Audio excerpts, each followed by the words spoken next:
চট্টগ্রামে গ্রাহকের ৫,৮০,০০,০০০ টাকার আমানত আত্মসাতের অভিযোগে ইস্টার্ন ব্যাংকের চেয়ারম্যান শওকত আলী চৌধুরী সহ ৪৬ কর্মকর্তার বিরুদ্ধে আদালতে মামলা করেছেন এক ব্যবসায়ী।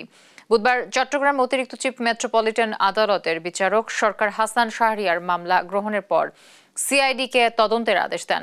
বাদীর আইনজীবী জানান, চট্টগ্রামের ব্যবসায়ী মর্তুজা আলী ইস্টার্ন ব্যাংকের চান্দগাঁও শাখায় ২০১৭ সালে ৫,৮০,০০,০০০ টাকার ৬টি স্থায়ী আমানত অ্যাকাউন্ট খোলেন। একই বছরের অ্যাকাউন্ট মাসেই ইস্টার্ন ব্যাংকে তার নামে দুটি জাল সঞ্চয়ী হিসাব এবং ৪টি লোনের হিসাব খুলে ৯,৮৭,০০,০০০ টাকা হস্তান্তর করে আত্মসাৎ করা হয়েছে বলে অভিযোগ করেন ব্যবসায়ী মর্তুজা। ৪০ কর্মকর্তার বিরুদ্ধে আদালতে এফডিআর এর ৫,৮০,০০,০০০ এবং ইন্টারেস্ট ও খরচ সহ মোট ১১ কোটি টাকা পাওনা আদায়ে মামলা করেন Murtaza.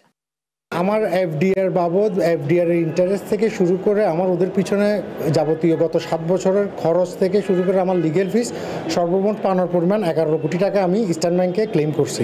Chittagong chief judicial magistrate আদালতে ইস্টার্ন ব্যাংকের বোর্ড অফ ডিরেক্টর থেকে টপ ম্যানেজমেন্ট সহ ৪৬ জনের নামে একটি মামলা দায়ের করা হয়েছে। সাতগাঁও শাখায় ওখানে ৫,৮০,০০,০০০ টাকার আমরা এফডিআর করি।